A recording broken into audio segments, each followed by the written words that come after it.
Okay, so we might get started now. Welcome everyone to Exploring Vulnerabilities and Barriers to Help Seeking for Healthcare Workers. My name is Carol Newall.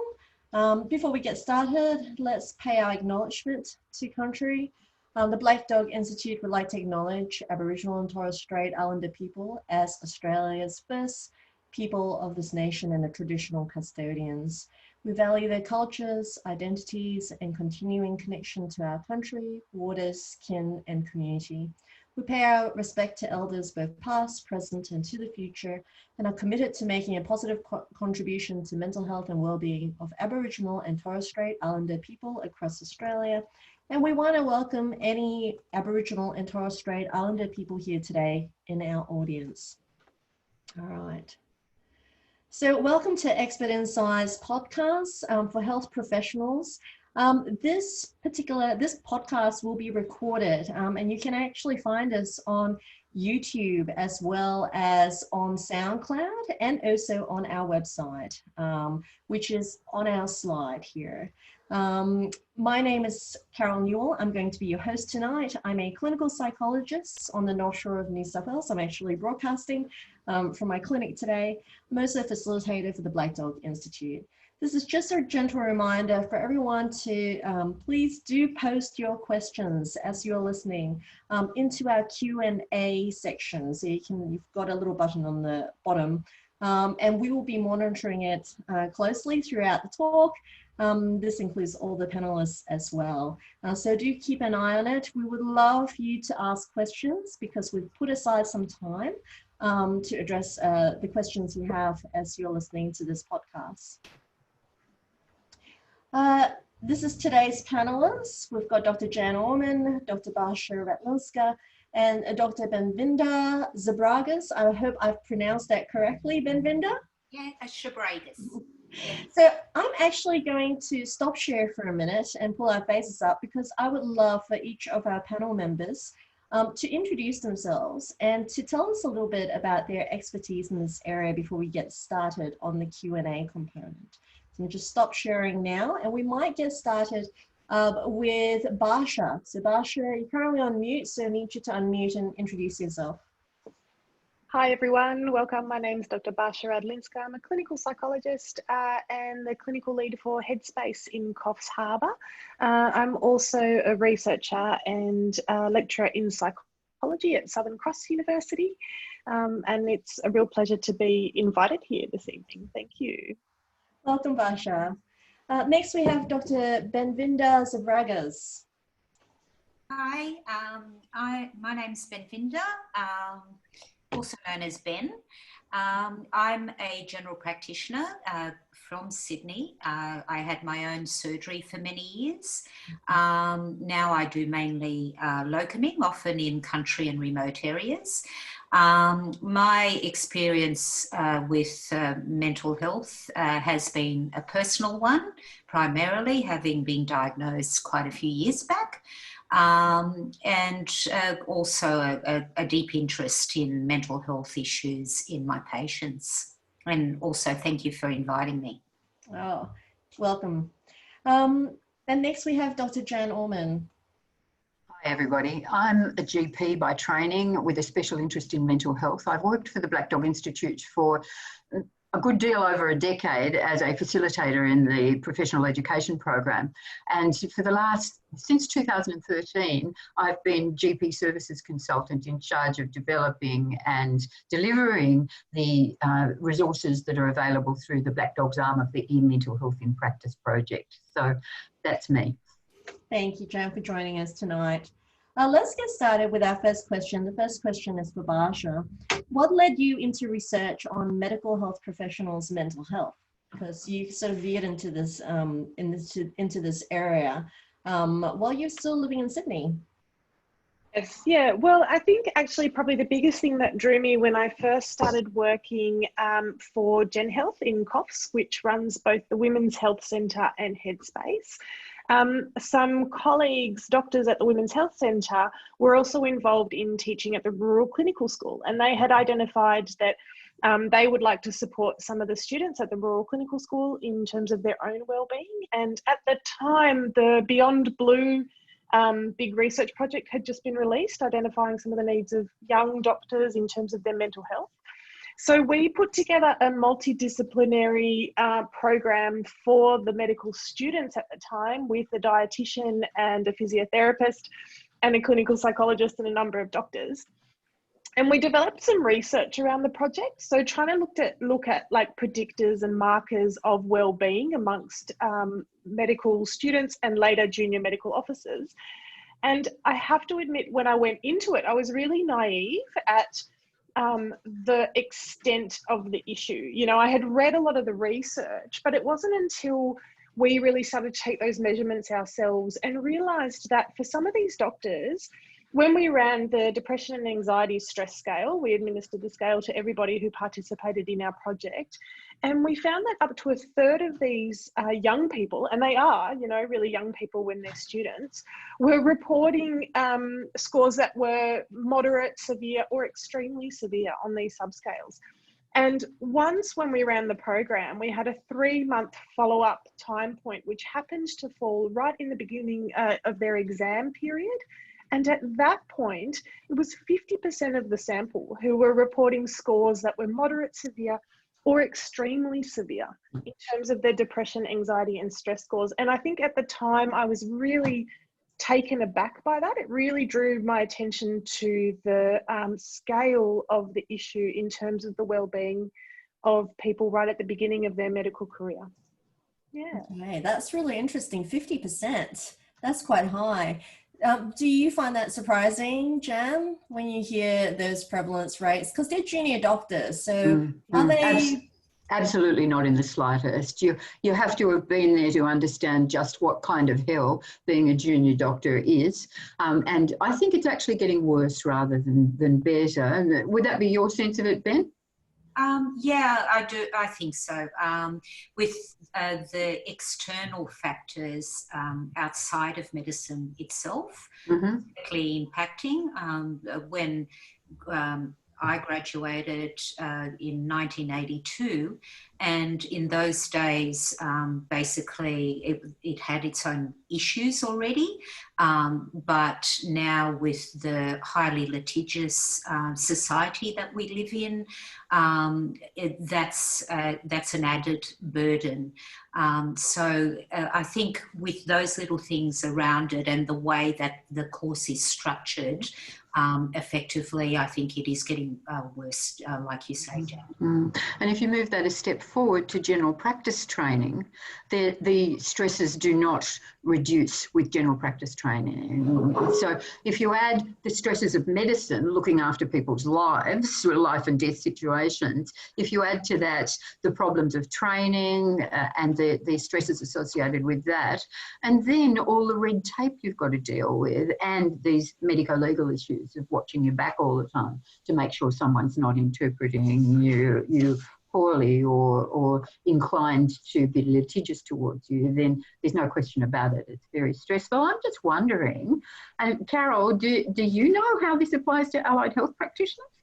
Well, I think that, you know, any course that requires quite a high score to get into and quite competitive, I assume might also be applicable. What do you think, Barsha? Yeah, I think that's absolutely right. And to jump forward a little bit, I know we were planning to talk about this further, but I think it's relevant here. That programs such as medicine, and I think it's true in clinical psychology as well, and a number of other healthcare professions that require high entry scores, also tend to be attractive to people who are quite driven, who might have underlying perfectionistic or self-critical traits, which are, of course, it's not black and white. It's not that that is fundamentally bad. It does allow people to be driven in terms of their professions, but it also comes with a dark side of perhaps, a lot of internal self-criticism, feeling not good enough, and potentially fueling some of those really difficult emotions that come along with the profession. Yeah. Barsha, you're doing some research in this area where you're looking at different traits or values that people have that make them particularly vulnerable when they're in the healthcare profession. So what are those traits? that Yeah. you think, you know, might contribute to these barriers? Absolutely. Yeah. So in terms of some of the individual factors, and I just sort of preface my response here to say that, you know, in starting to talk about individual factors, there are, of course, many environmental and organizational factors that play a big part. So please don't feel that what I'm saying is that the onus is on the individual to build personal resilience when organizations are, of course, difficult. But in terms of some of the traits that I'm personally interested in researching and that we see kind of across the board, perfectionism, which is one that I mentioned earlier.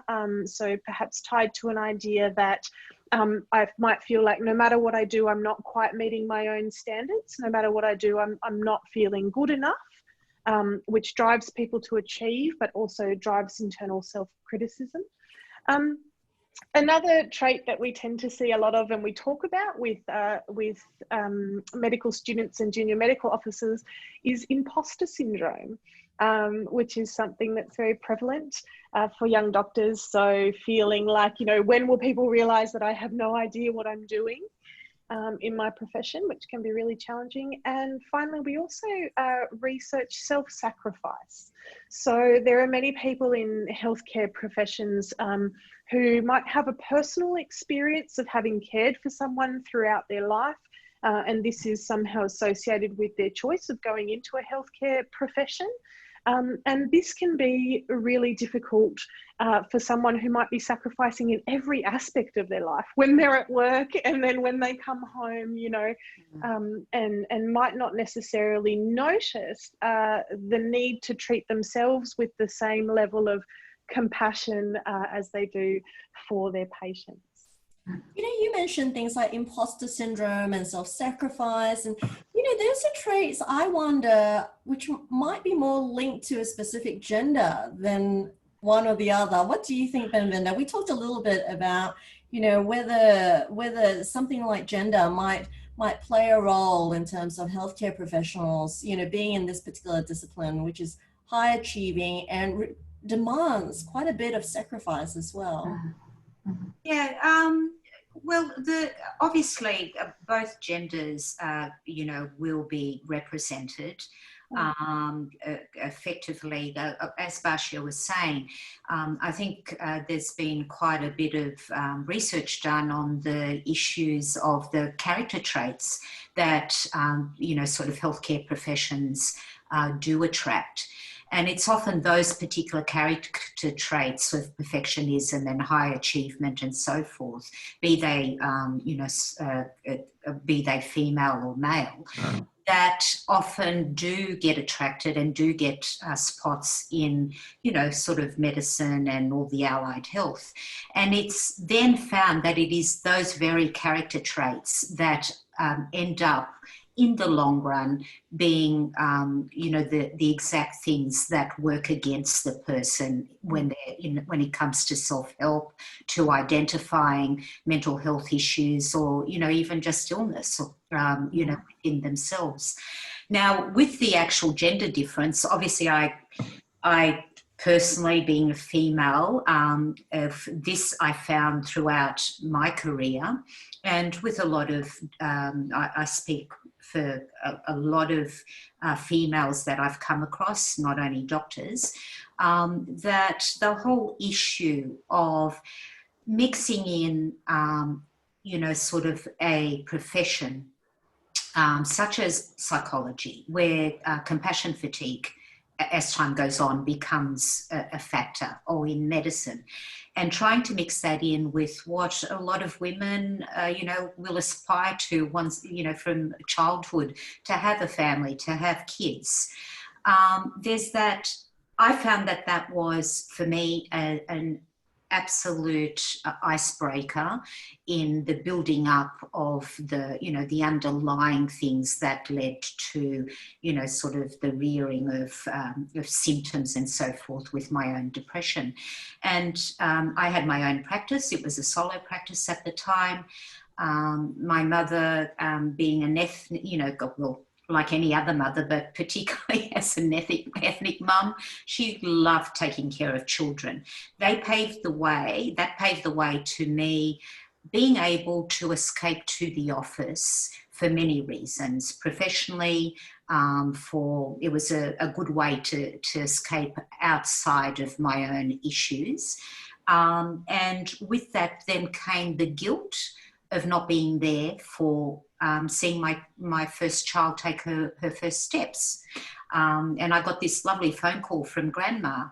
I was in between patients, and my receptionist put her through, and she said, "Oh, look, Jackie just took her first step." And I was like, "Oh, that's wonderful." And then everything just crumbled inside.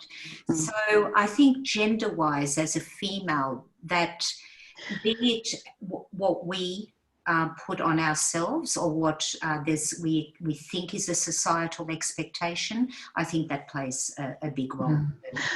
We do know from the figures around suicide in young doctors that women are more vulnerable than men are, certainly to suicide. Yeah, and given that in the population, men are more likely to die by suicide than women are, that's probably a very significant thing. On the subject of self-compassion and guilt, I just noticed that not only did Ben bring it up, but also Murray Rose brought it up in the Q&A box, and that is, how does she stop feeling guilty about taking time out for herself when she is supposed to be writing reports? And that's certainly something I think a lot of us share.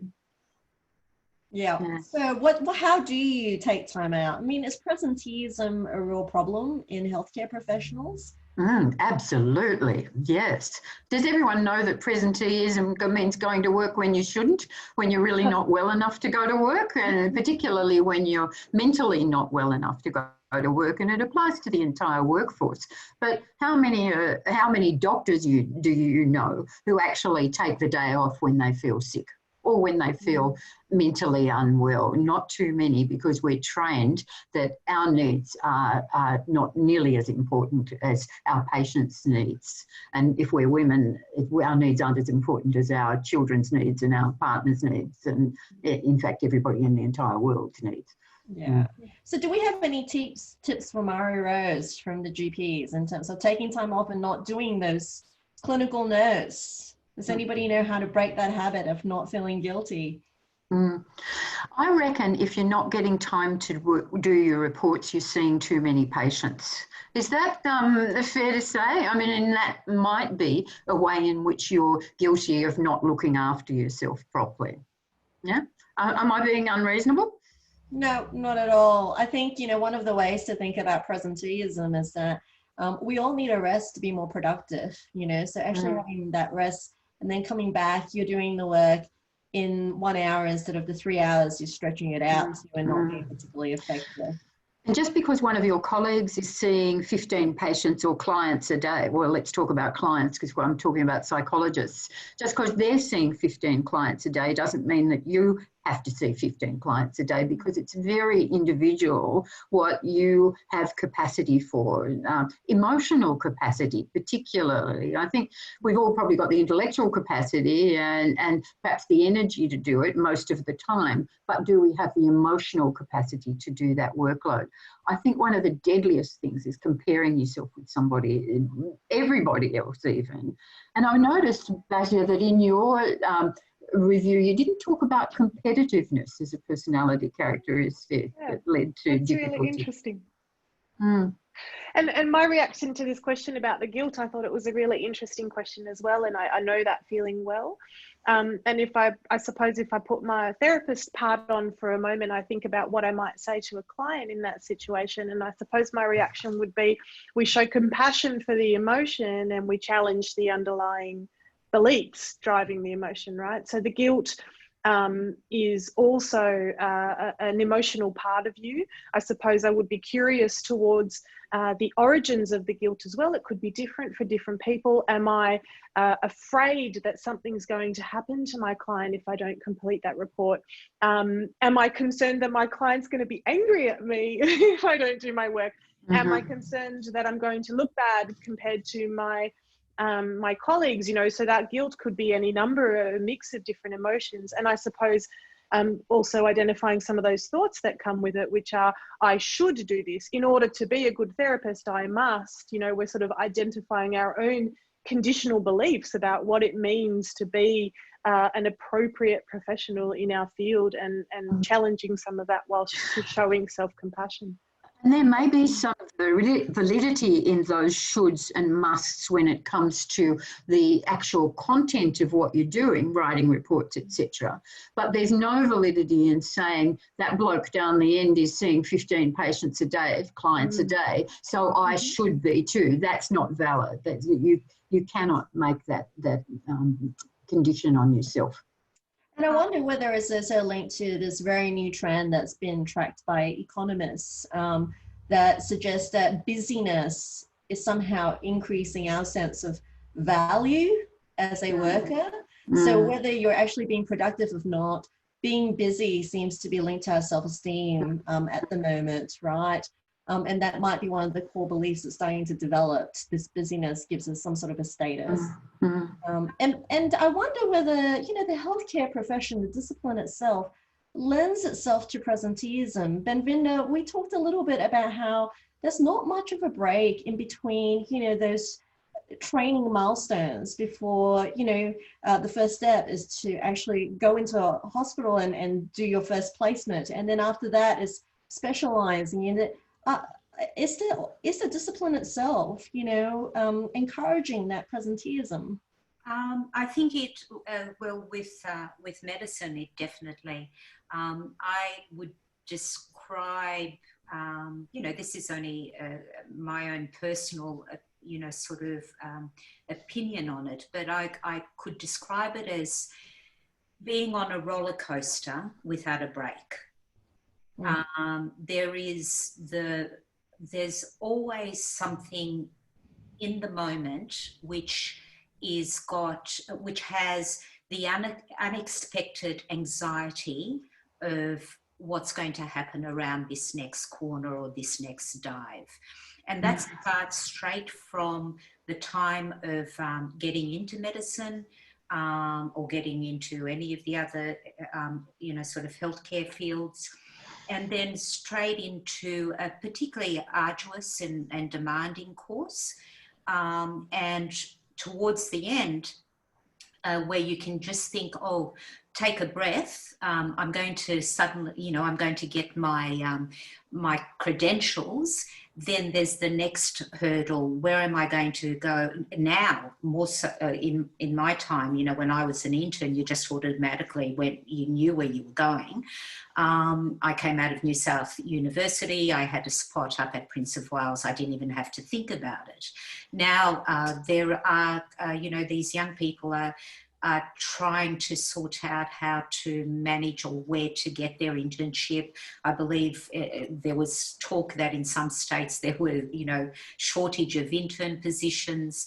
And once the internship starts, then there's the thought of, oh, what am I going to do? Am I going to go out into general practice? Again, general practice in the past, you just set up a shingle. As long as you did your intern year, I think most of us were not crazy enough to go straight from hospital, you know, internship and off we go into general practice. But after, you know, 2 or 3 years, you could do that. Now it's a training in itself. And that decision has to be made pretty much early on because of the sort of terms you're going to do as an intern or choose to do as electives if you're thinking of then specialising. So this roller coaster never stops. And it is a feeling, a really uneasy feeling. And you have to be there in the present, but with the uncertainty of what you're doing in the present, how is it going to translate in your future? Given the stresses of these jobs, you'd think we'd be encouraged to look after ourselves, wouldn't you? Yeah, definitely, definitely. I'll just take a quick opportunity when you were all saying about what you do with the guilt. I can maybe sort of my only offer of any sort of perspective on that is through my retrospective, you know, sort of cap. And with my retrospective CAP, I now can sort of say that always remember that what we're doing is trying to help patients, and in one way or another. And that I now look at myself and I say, well, I'm just as human, and unless I take care of myself, then I'm of no use to anybody. And I tend to try and live by that mantra, but does it always work? Definitely not. But effectively, I think if you can start looking at it that way, I wish I had 20 years ago, because definitely 13-hour days would not be on my radar. This sort of leans into working out what you need to do for your own personal survival, and accepting whatever it is that you personally need to do in order to survive emotionally and physically and spiritually and all those things. Yeah, exactly, Jan. It is, and that's the thing, Jan. It's the taking the breather, which is part when we're talking about the presenteeism. Where do we get the time or afford ourselves that breathing space? Because you know, as a female coming home from a long day at work or whatever sort of job you do, and if you've got children, then thinking, well, my next priority, I have to spend time with the children. Maybe taking the breather of, well, I have to spend time with myself, even if it's just for half an hour, somewhere along the line, and being able to sort out, like you're saying, Jan, what is it that I need to be able to provide my children. And I focus on children. I know that was one of my big areas that I felt I was deficient in. You know, take the time to know what you need before you can actually then give to your profession, to yourself personally, and to the family, which I think is what we as professionals often don't do.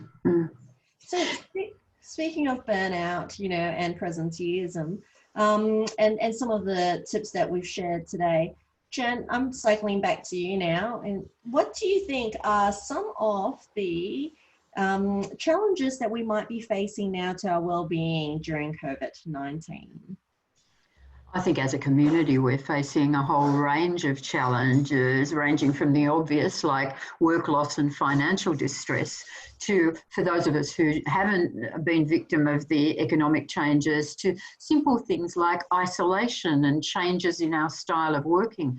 I know for this audience, probably the shift to telehealth has been a huge leap, and I've loved it, but then again, I do mental health only as a general practitioner. So for me, it's been reasonably easy, and I'm not trying to assist new clients. I've got a cohort of patients that I've seen for a long time. So the telehealth isn't a barrier, but I know that for many psychologists that I talk to, it's been a big leap.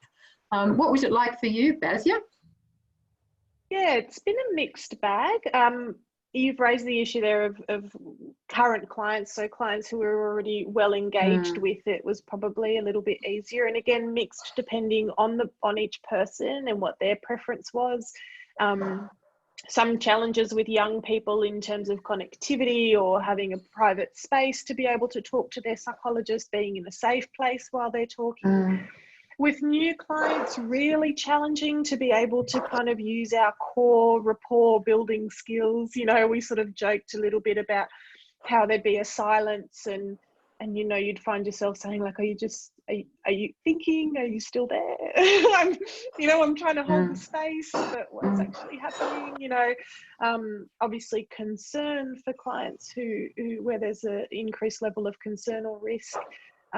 So really a mixed bag. A lot of practitioners reporting feeling quite isolated and probably more tired at the end of the day. And for GPs in particular, there's been the added stress of exposure to coronavirus and exposing their families to coronavirus if they get exposed to it themselves. That was very much the issue early in the time of coronavirus. Mind you, I don't think we're out of the time of coronavirus just yet. There are a lot of anxieties associated with it, and there's much to talk about in terms of the way the world's changing and the way life's changing as a result of this pandemic.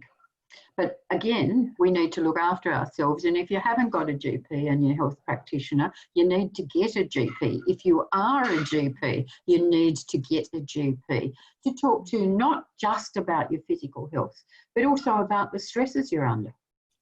So what do you think are the big barriers to GPs? We'll start with GPs first. We can go to clinical psychologists with Basha. What do you think? And they may be the same factors, right? What do you think are the barriers to GPs seeking help? Me or Ben? Both of you can, but we might go to Ben first and then come back to you, Jen. I think it goes back, one, to, like Basha touched on, character traits, which I think are very common, you know, that underlie or commonality in a lot of doctors. A lot of pride, I think, in my younger years. I should have known that simply I've got a strong family history of significant mental illness. And I ignored a lot of the signs, and I didn't have a GP. That was one of the things. I think that as carers, you know, in our profession primarily, we're not taught how to take care of ourselves, or the necessity to take care of ourselves. As I said, we go into a course that you just start studying, and there's nothing integrated into the course. And I still believe that, although it's getting a bit better, it's not really integrated properly into the necessity to actually seek help. And this goes to, also there was a question where somebody asked me what would I think would have helped in those days.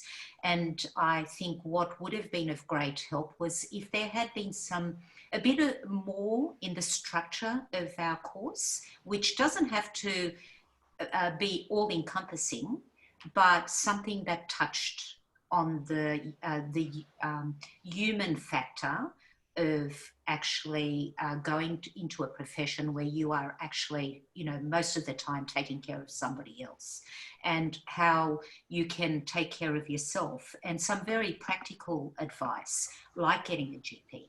Because, and there was always the idea of how acceptable, or, you know, the stigma, which was, you know, was a lot more hidden in those days. The stigma of saying, look, I'm really struggling with depression. So if there was a bit more in a formalized manner where I could have felt that this was acceptable, then I think that it would have been much easier to have something just to talk to. What about you, Jan? Do you think it's hard for GPs to find the right GP? I absolutely think it's hard for GPs to find the right GP, and I have to confess that I've only just in the last couple of years found somebody that I'm happy to talk to. She's just got the most wonderful manner, and while she knows I'm a colleague, she doesn't expect me to solve all my own problems. And that basically leads me to, I don't know if you know, Carol, and all the participants, that I facilitated a webinar for the E-Mental Health in Practice project about 3 weeks ago on this very subject. And within that webinar, we did some polls about what the barriers were for practitioners to seek help. There were about 700 participants in the webinars that we did too. And when we talked about the barriers, far and away the most important barrier for people, you know, mandatory reporting aside, was that they felt that they should be able to solve their own mental health problems, and that it was associated with huge embarrassment to go and see somebody because that meant that they were a failure as a mental health professional, and also they were afraid of judgment from the practitioner that they went to see. And that was about 50% of the participants in those two webinars. And for me, I felt that was very sad. But I have a story when I, as a first-year medical student, went to see the doctor about, I don't know, something else, and burst into tears and couldn't stop. That doctor did not ask me why I was crying. And I think as general practitioners in the olden days, there were some considerable deficiencies in terms of looking after people's mental health. And for me, that experience is why I have never been able to go and see somebody when I've been feeling stressed. I did a master's in order to look after myself. And how many of us do our mental health training for that reason?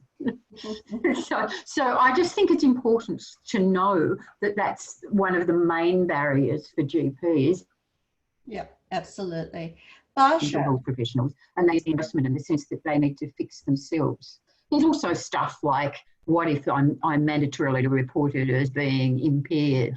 I can't afford it. I can't find a decent GP when it comes to mental health. All sorts of other issues, but that was the most important one. Well, speaking of the mandatory report, what are the regulations around mandatory report for GPs if they do have a mental health challenge? This is a question that comes up quite often, I believe, for doctors. They're really afraid of going and seeing another GP and maybe needing a psychologist. And even, I think this is for our profession as well, Barsha, right? And then getting a mental health care plan, and all of a sudden there's this belief that a flag goes up for reporting that somehow they'll get deregistered. You know what? Oh, sorry, Jan, you go first. People make much more of a fuss about this than is necessary, because if you read the legislation, and I've got a quote here in front of me, let me find the right one and I'll read it to you. A health condition and an impairment are not the same thing. And with the exception of sexual misconduct, you should only make a notification if you believe there is a substantial risk of harm to the public through the impairment and that person practicing. And mandatory reports are dependent on context too. If someone is successfully in treatment, for example, they don't need to be mandatorily reported. If they are limiting the way they practice to a practice that they know they can manage given their impairment, then no report needs to be made for them.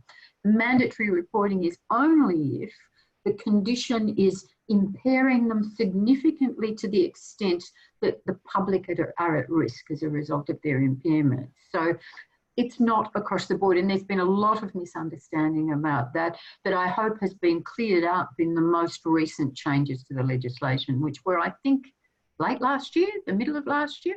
I don't know, time flies. It's really hard to know when things happen, but it's only relatively recently that the other states were brought in line with Western Australia. Almost. Western Australia has no mandatory reporting by treating health professionals at all. This also links up with a question. Oh, sorry, did somebody? No, go ahead. This leads into a question from Damien as well, because Damien's just put up a question here looking at income protection insurance. And his concern is that if you do see a healthcare professional, this might actually void insurance. Benvinda, you're shaking your head. No, look, maybe I think a mandatory reporting needs to be demystified, really.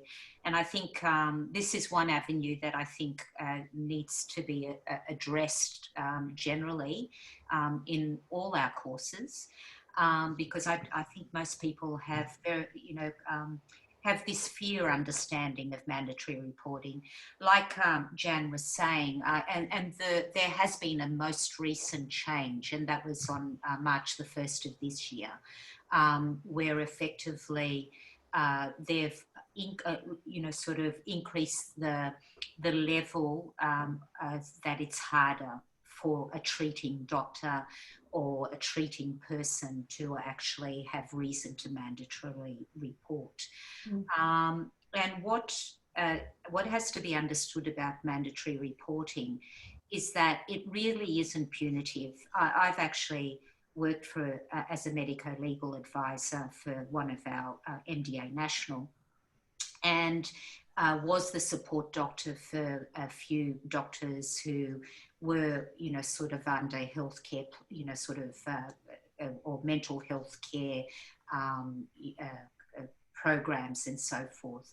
And I can say that the whole idea of mandatory reporting, although it is to protect the general population, it is not to be punitive. What they want, like Jan said, is to make sure that people are developing an insight into how they're functioning and seeking help. So if you have a psychiatrist, I've had a psychiatrist for 14 years. So if you've had a psychiatrist, if you've got a psychologist, if you've got a mental health care plan, there is no reason to be mandatorily reported. There are very significant, it's if you are seen that you are functioning in a way that you can cause substantial harm to somebody. So otherwise, it doesn't matter what you have. If you have Parkinson's and you effectively have a tremor and continue to refuse to stop doing procedural work, and somebody thinks, well, you may cause harm, that can be mandatorily reported. It doesn't have to be a mental illness. So as far as insurance goes, the insurers are becoming a bit more difficult with providing a wide scoped insurance on somebody who's got a significant history of mental health issues. Personally, I've had 3 hospital admissions. I've got an income protection, and those hospital admissions were all voluntary admissions for mental health, significant depression. I've got income protection, but I'm now 62. My insurer has put an exclusion clause of if it's going to be about mental health, I'm excluded. And I found it difficult to get anybody who would cover me with my history. But as a younger woman, I had life insurance and all that sort of stuff. And I declared that I had significant depression, and I was covered in my earlier years. You don't automatically lose if you've got your insurance. You will get into trouble if you don't declare it. And then you've had connections with a psychiatrist or a psychologist, you've got a mental health care plan, you go and take out an insurance policy and don't declare that. So as long as you declare it and the insurer is quite happy to cover you, you don't have problems. It's when you don't declare it and they can say that you already had problems beforehand. From an insurer's point of view, there's a big difference between a serious mental health condition, that's not to say the next part of my sentence doesn't mean a serious condition, but there's a big difference between psychosis or bipolar disorder, a chronic, severe, ongoing condition, and somebody who's experiencing burnout or work stress or panic attacks related to personal circumstances, or even a unipolar depressive illness. So there's a huge difference between those things, even from the uninformed insurer's point of view. Yeah, and I think that also leads to, oh, sorry, Basha, go. Please do. Sorry, Carol. Well, I think a lot of what I'm thinking about as you're talking, a big part of the destigmatization and normalization here is that, of course, we have human reactions to the circumstances of our clients and our patients.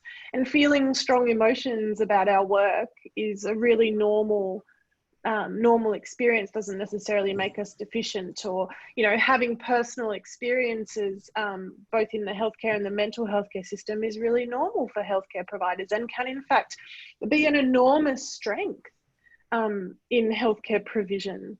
And and I think that those conversations informally play a really big part in destigmatizing and allowing people to access services when they need them. We saw this play out beautifully with the JMOs when we were running the wellbeing workshops, which was we would try to sort of have this conversation, normalizing, destigmatizing, and then if there was one JMO in the room who would raise their hand and say, I've done it, I went and got a mental health care plan and I went to a psychologist, and you would just see 20 other faces go, oh my God, yeah, look, I could do that too, you know.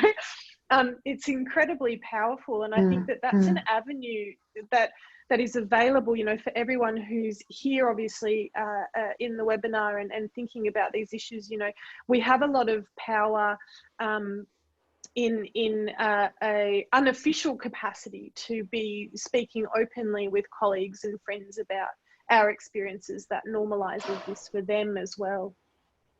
Yeah. Absolutely. So I've got a pretty big question. We're heading towards the last 15 minutes.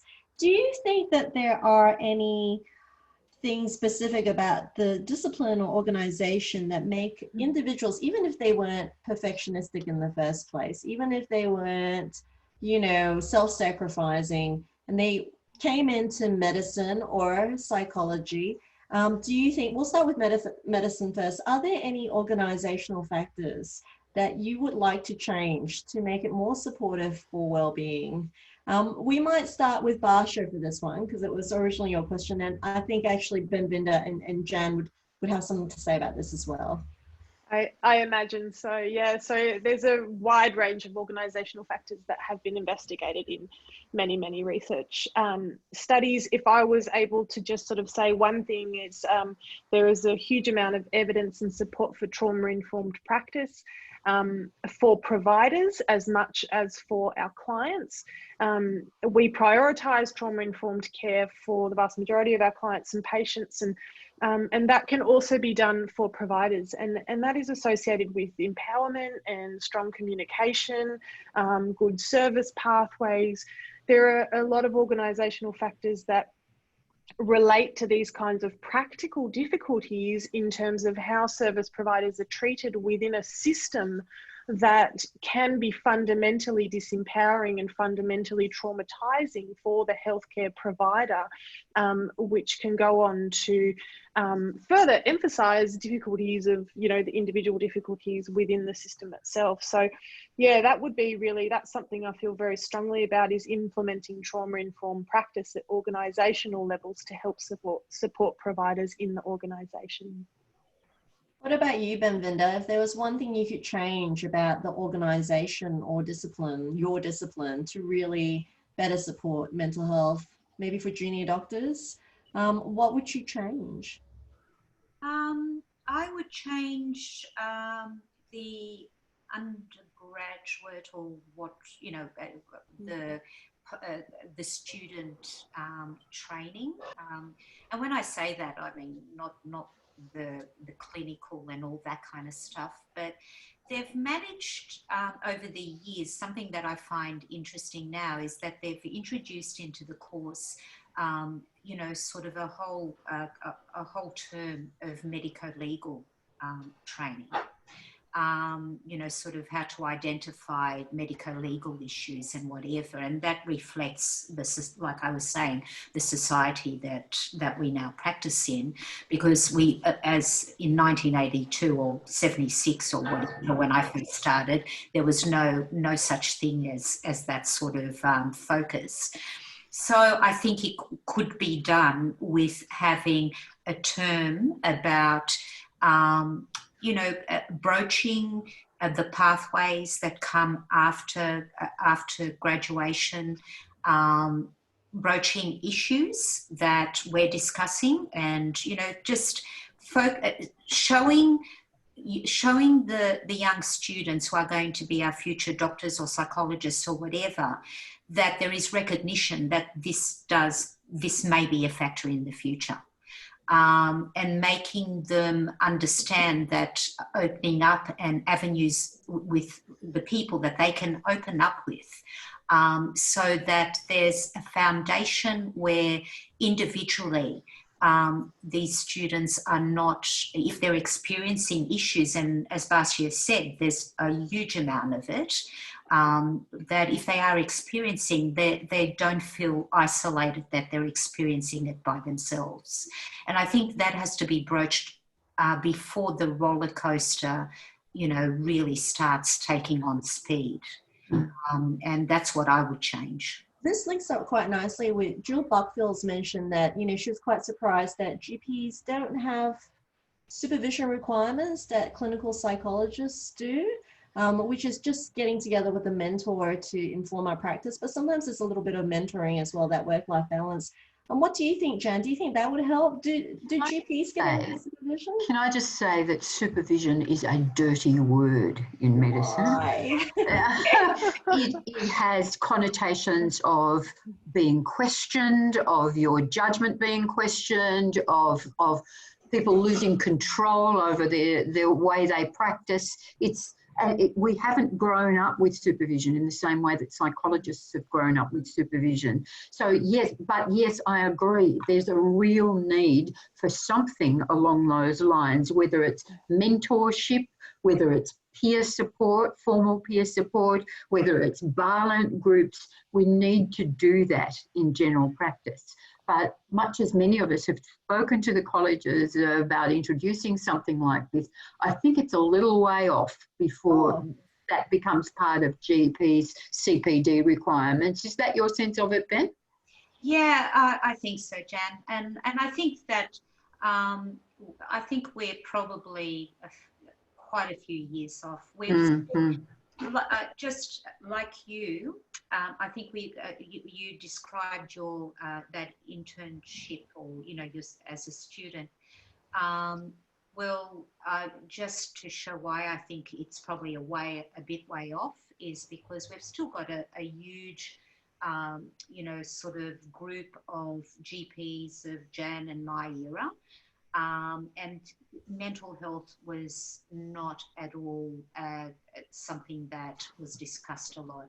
When I had my first hospital admission back in 2002, went from a totally, you know, super functioning GP to one day waking up and I was paralysed with mental and physical, just couldn't move basically. So I didn't have a general practitioner. On organising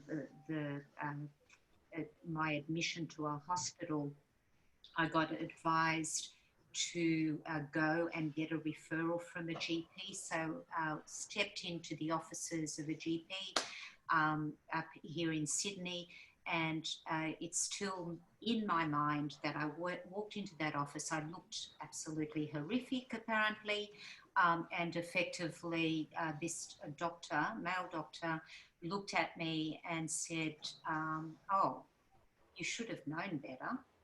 Oh, great. Talk about stigma there. Yeah, I'll never forget that. And unfortunately, that hasn't totally gone away. There is a huge group of doctors who still practice that way. So it's going to be a while to get rid of that attitude. One of the things we fought was that philosophy amongst the older members of the medical profession that they had to do it, so should we. Yeah. And along with that comes the competitiveness. And you know, for me, that's totally toxic, the competitiveness of medicine, where any sign of weakness was seen as failure. So weakness because you're working 12-hour shifts back to back for 3 days and you're not coping with it. You know, I mean, you're obviously personally not up to this. Why don't you go find a different job? That sort of attitude, whilst not as pervasive as it once was, is still there. And I think it sort of seeps into people's cores, and that's part of the reason that they don't seek help, because they don't want to be seen to be a failure as a person. It's so strange. I mean, Basha, you must find this as well, that supervision is a dirty word in the medical profession, and it's like a wonderful word for support and ongoing collegiate connection for psychologists. It feels And like a privilege in psychology. Absolutely. And we wouldn't go without it. It's just part of our entire career. It's just, you know, you have to organize supervision, and we love discussing cases, and it's a way of connecting with each other in our profession. It sounds like it's a bit of a cultural change. Now, Jan, we're running down to the final few minutes, and I really would like us to talk a little bit about some of the resources that are available through Black Dog and other places as well. So I've popped it up on the screen if you can see. Jan, can you speak to some of the resources we have for people looking for help if you are in the healthcare profession? Absolutely. Look, one of the great things that COVID-19 has done is create a whole raft of resources for health professionals to seek support. And one of the greatest things, of course, I'm slightly biased, is this federally funded initiative from the Black Dog Institute, which is called TEN, the Essential Network. So TEN for short, TEN. This is actually a platform that you can get to either via an app from the App Store called TEN, or via the Black Dog Institute website, and the page is there in front of you, the URL for the TEN page.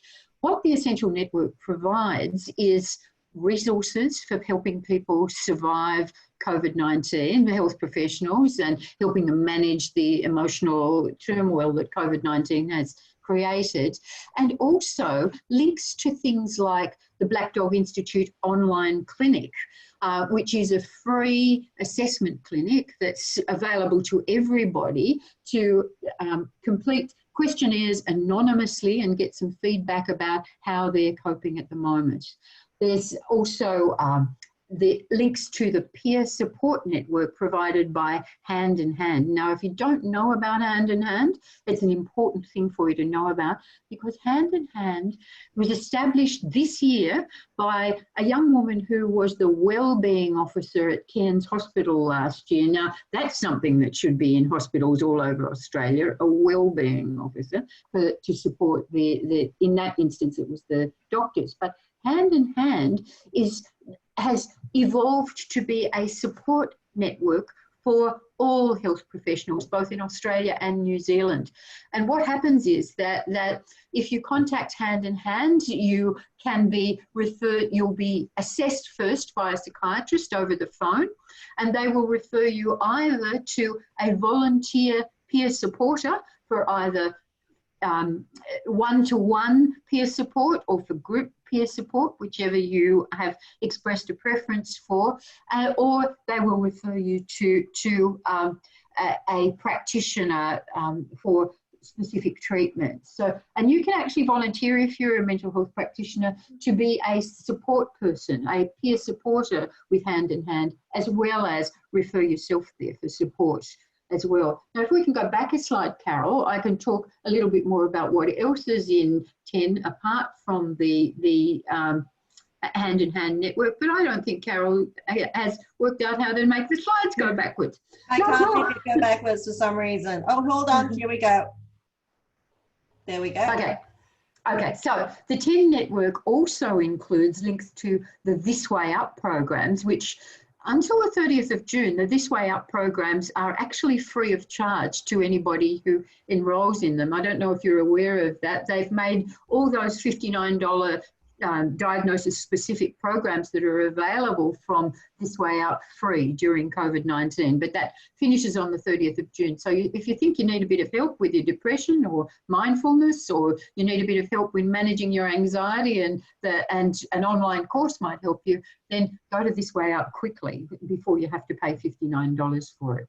There's also information on the TEN Essential Network page about linking to psychiatrists and, of course, linking to emergency helplines. And this is an evolving project and is going to go on to include a database of health professionals who are willing to treat other health professionals, and also links to the actual telehealth clinic that's provided by Black Dog Institute. They're not there at the moment, but they will be there soon. So keep an eye out on the TEN app and for the website page, if you prefer, for the evolution of TEN.